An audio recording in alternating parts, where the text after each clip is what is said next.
so much. What a welcome.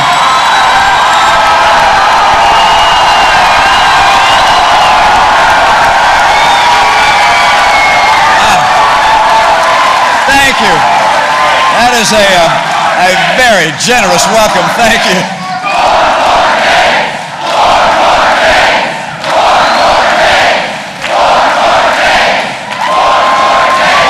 Thank you so much. You got that one right, by the way. You got that absolutely right. 4 more days. This is a, great experience to be here with you today. This is so exciting. What a great state. What a great welcome. And by the way, this state is going to help me become the next president of the United States.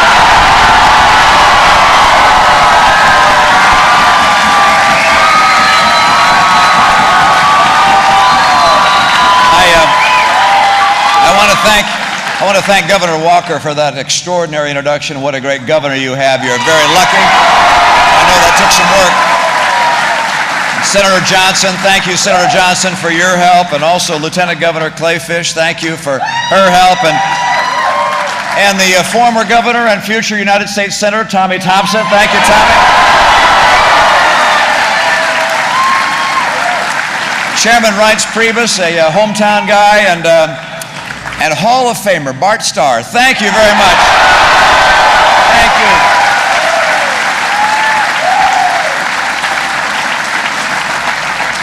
Old friends here too. Ann Wall, it was kind of her to speak here. My son is also joining us, and my youngest son, he's been campaigning. My boys have been campaigning all over the country. This has been a family affair for us, and their support means a lot to me, and yours, and the work you have done. The contacts made in Wisconsin over the last months have just blown everybody away, and I want to thank you for the work you're doing. That's going to help us get this victory.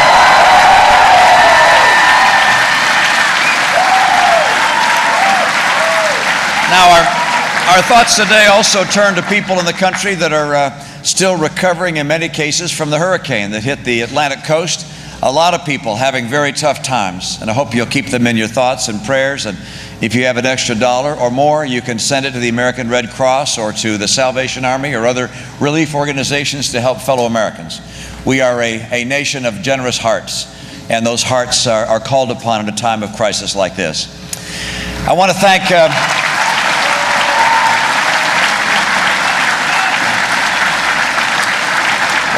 you for all that you've done and all you're going to do in the next 4 days. And I want to tell you how much I appreciate being in the home of the next Vice President of the United States.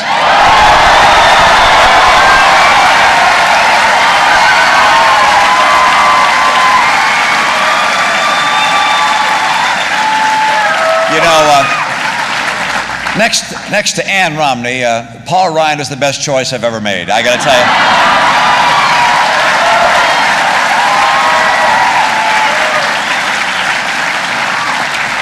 Now, we're just entering the final weekend of the campaign. And as you know, at the Obama rallies, they're shouting 4 more years, 4 more years. And I just heard you. We're shouting 4 more days, all right? And we're so very grateful to you and to people, frankly, across the country for all that you've done, all they've done to give yourselves to this campaign. And as you know, this is not just about Paul and me. This is about America. It's about the future we're going to leave to our children. We thank you, and we ask you to stay at it all the way to the finish line, because we're going to win on Tuesday night.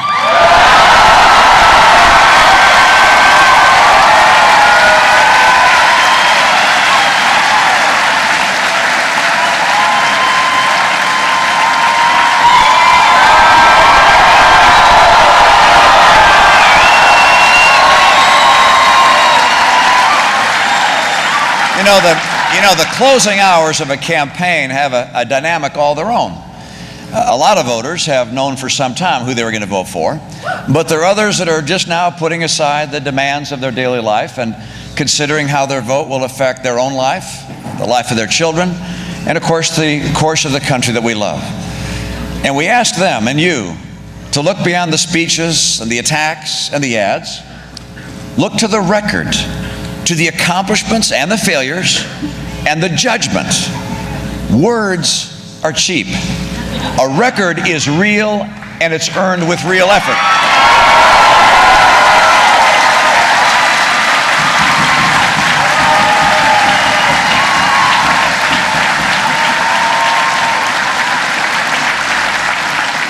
Real change is not measured in words.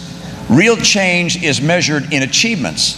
And 4 years ago, candidate Obama promised to do so very much, but he's fallen so very short. He promised to be a post-partisan president, but he became the most partisan, blaming, attacking, dividing. He said he was going to focus on creating jobs. Instead, he focused on Obamacare, which killed jobs. He said he was going to cut the federal deficit in half, and then he doubled it. He said he was going to lower the unemployment rate down to 5.2% right now. Today we learned that it's actually 7.9%, and that's 9 million jobs short of what he promised. Unemployment is higher today than when Barack Obama took office. Think of that. Unemployment today is higher than on the day Barack Obama took office. He promised that he would propose a plan to save Social Security and Medicare from insolvency. He didn't. Rather, he raided $716 billion from Medicare to pay for his vaunted Obamacare. He said he was going to lower health insurance premiums for the average family by $2,500 a year by now. And actually by now, they are now $3,000 higher for an average family. And gasoline, the American family now pays $2,000 a year more for gasoline than when he was elected. Of course, he also said he was going to work across the aisle on the most important issues. Listen to this. He has not met on the economy or on the budget or on jobs with either of the Republican leader of the House or the Senate since July. Instead of bridging the divide, he's made it wider. Now, how is it that he's fallen so short of what he promised? In part, it's because he'd never led before. He'd never worked across the aisle before. He never truly understood how jobs are created in the economy. And of course, today, he's now making new promises. Promises he will be unable to keep because he admits that he'll stay on the same path he's been on. And the same course we have been on will not lead to a better destination.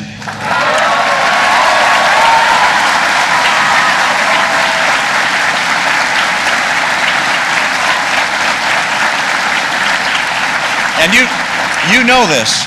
The same path we're on means $20 trillion in debt in 4 years. It means crippling unemployment continues. It means stagnant take-home pay, depressed home values, and a devastated military. And unless we change course, we may well be looking at another recession. The question of this election comes down to this. Do you want more of the same, or do you want real change? And we bring real change.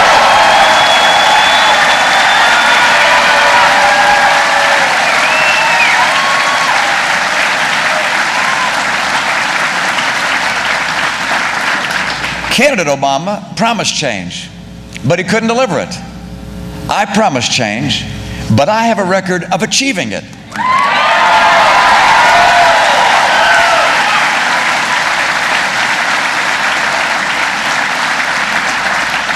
I built a business. I turned around another.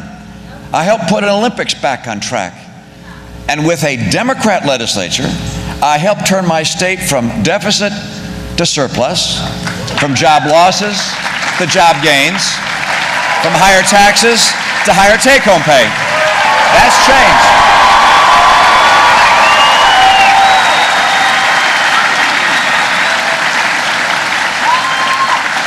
Look, this is why I'm running for president. I know how to change the course that the country's on, how to get us to a balanced budget, how to build jobs and help raise take-home pay. Accomplishing real change is something I don't just talk about, it's something I've done. And it's what I'm going to do when I'm president of the United States, with your help.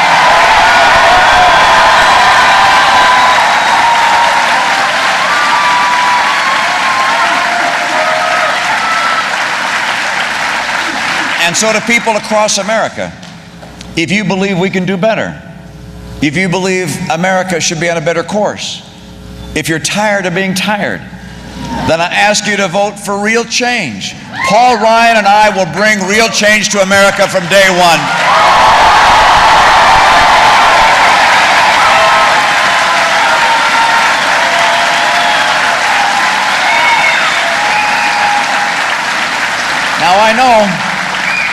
I know that when I'm elected, the economy and the American job market will still be stagnant. But I won't waste any time complaining about my predecessor.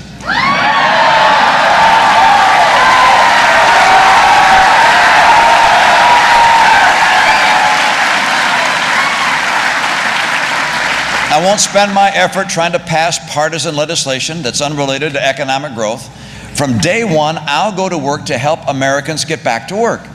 People across the country are responding to our five-part plan to create jobs. Part one, as you know, is about taking full advantage of our energy resources.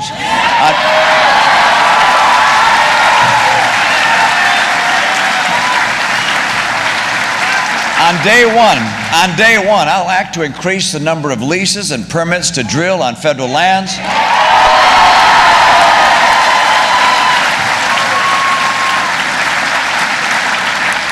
I will act to speed the approval of the Keystone Pipeline from Canada.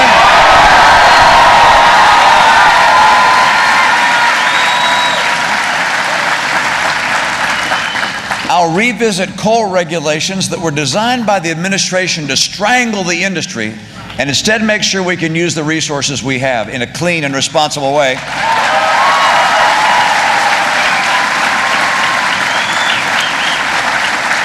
You see, on day one, we will be closer to North American energy independence.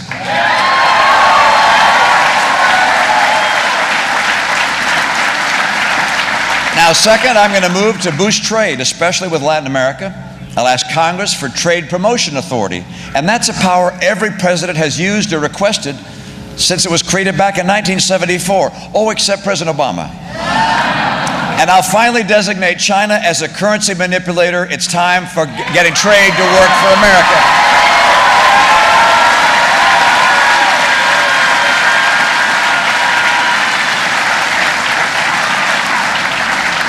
Now, third, I'm going to send to Congress the Retraining Reform Act to make sure that every worker who feels left behind in this economy can get the skills and the chance for a good-paying job. And fourth, I'll move to tackle out-of-control spending.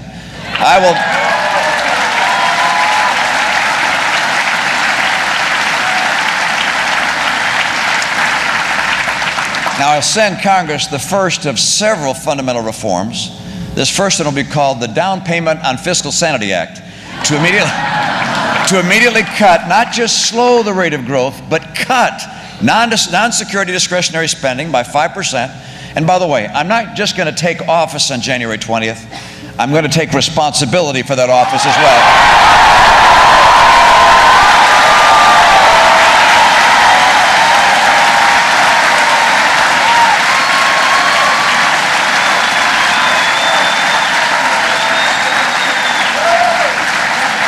And number five, I'm going to act to boost small business and all business. I'm going to issue executive orders aimed straight at the problems that are holding this economy back. The first will grant state waivers from Obamacare to begin its repeal.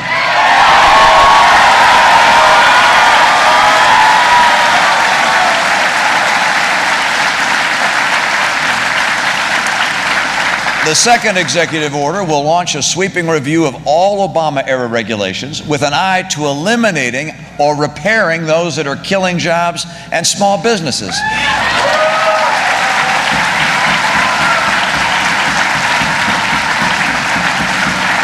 And every entrepreneur, every small business person, every job creator will know that for the first time in 4 years, the government of the United States likes business and loves the jobs and higher wages businesses can bring.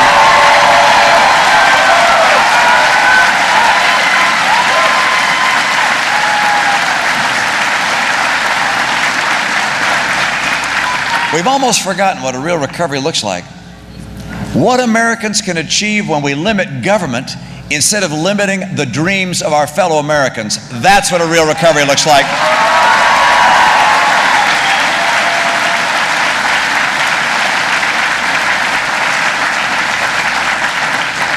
It's within the power of the American people to choose their own future. We know what we need to know. You can stay on the path of the last 4 years, or you can choose real change. You know that if the president is reelected, he will still be unable to work with the people in Congress. I mean, he's ignored them, he's attacked them, he's blamed them. The debt ceiling will come up again, and shutdown and default will be threatened, chilling the economy. The president was right when he said he can't change Washington from the inside. In this case, you can take him at his word. And we're going to put him outside soon.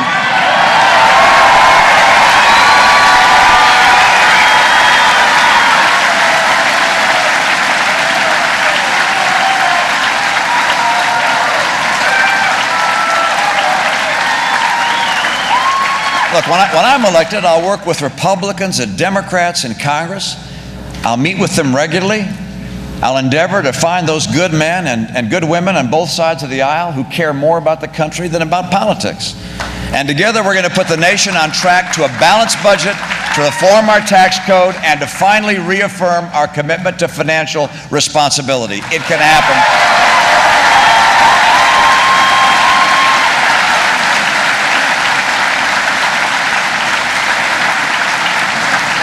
And you know that if the president were to be reelected, he would continue his war on oil and gas and coal. He'll send billions more dollars to his favorite solar and wind companies. And all of this guarantees higher energy prices at the pump and fewer jobs. Today, gas costs twice what it did when President Obama was elected. When I'm elected, we're going to change course on energy. And I know just how much energy means to middle-income families across America. We can help hold down prices at the pump and grow new energy jobs and manufacturing jobs. You know how, by the way, if the president's reelected, he'll continue to promote government and demote business.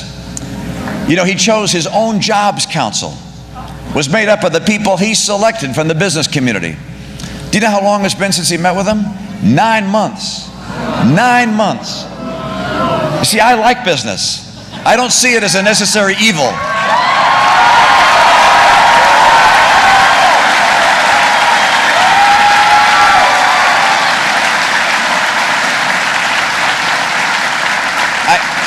I see it as a means for people to fulfill their dreams.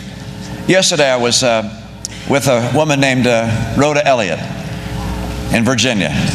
She's been running her family restaurant business for years. A business that has been in her family for 82 years. At its high point, she employed 200 people. She just closed it down.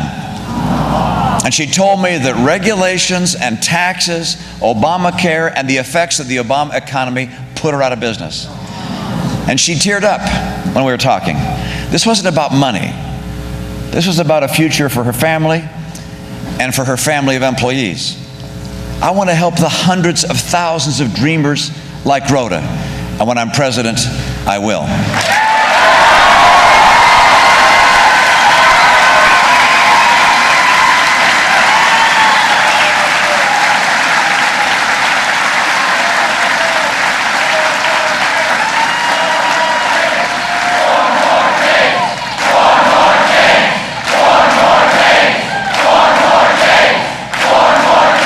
You know, you also know that if the president were to be reelected, he will say every good thing imaginable about education. But in the final analysis, he'll do what his largest campaign supporters, the public sector unions, tell him to do. And your kids will have the same schools and the same results. When I'm president, I'll be a voice of the children and their parents. There's no union for the PTA.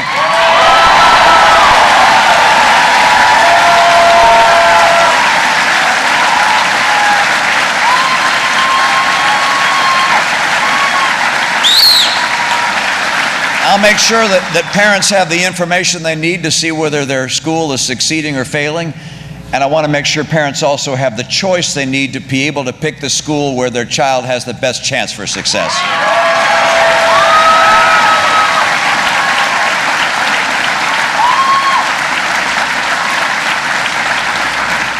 Now, you and I have watched over these last few months as our campaign has gathered strength, the strength of a movement.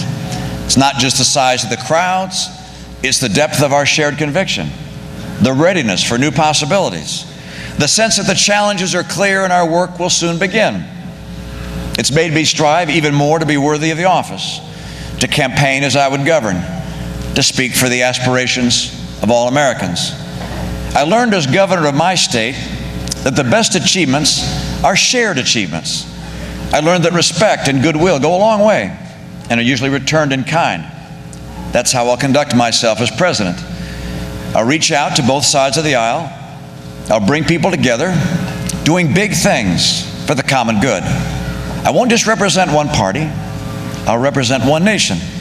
I'll try to show the best of America.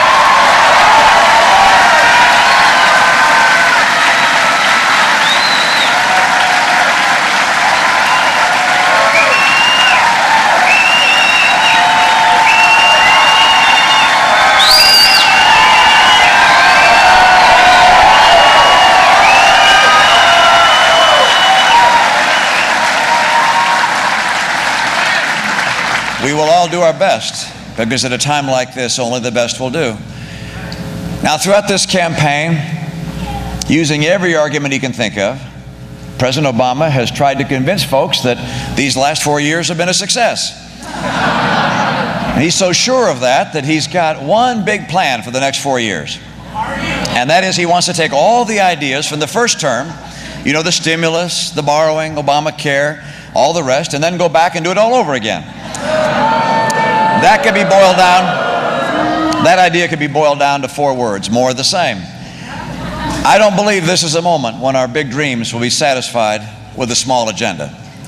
I'll lead America to a better place, where confidence in the future is assured, not questioned.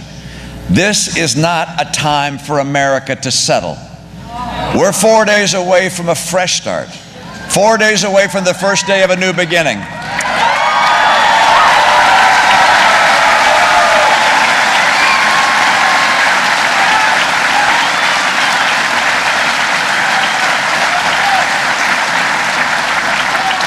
My conviction that better days are ahead is not based on promises and hollow rhetoric, but on solid plans and proven results, and an unshakable faith in the American people and the American spirit. I believe in America. I believe in the American people. And if there's anyone worried that the last 4 years are the best we can do, if there's anyone who fears that the American dream is fading, if there's anyone who wonders whether better jobs and better paychecks are things of the past, I have a clear and unequivocal message. With the right leadership, America will come roaring back.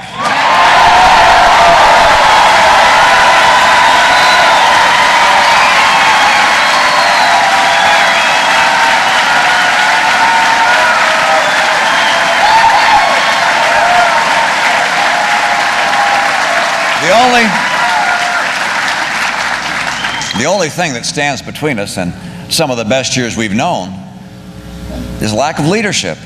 And that's why we have elections, after all. This Tuesday is a moment to look into the future and imagine what we can do to put the past 4 years behind us and start building a new future. You saw the differences, by the way, when President Obama and I were side by side in our debates.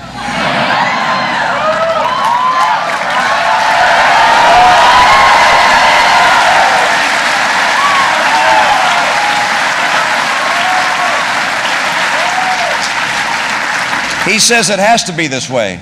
I say it can't be this way. He's offering excuses. I've got a plan. He's hoping we'll settle. I can't wait for us to get started.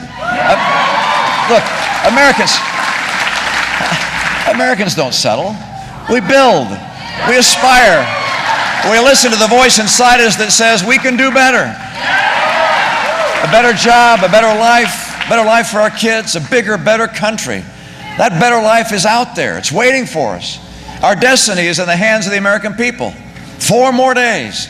4 more days, and we can get to work rebuilding our country, restoring our confidence and renewing our conviction. Conviction and confidence that we're on a solid path to steady improvement.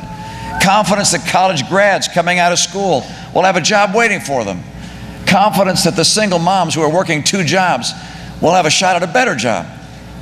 On November 6th, we come together for a better future. And on November 7th, we'll get to work.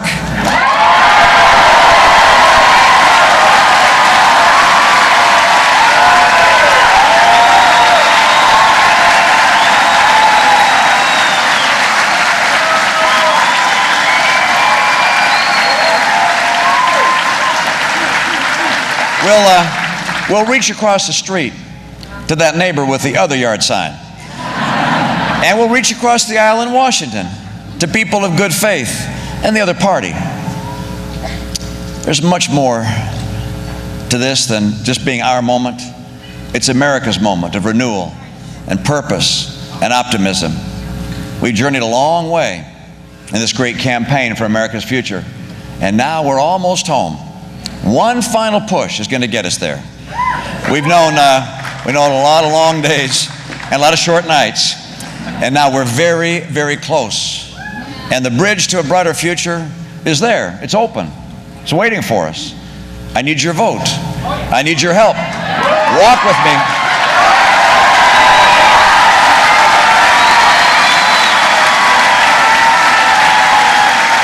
Knock on those doors. Get your friends to vote. This is a time of choice for America, a time for a better future. And you and I are going to accomplish it together. Let's start anew. Thank you so very much. God bless you. God bless this great country. God bless the people of Wisconsin. Thank you.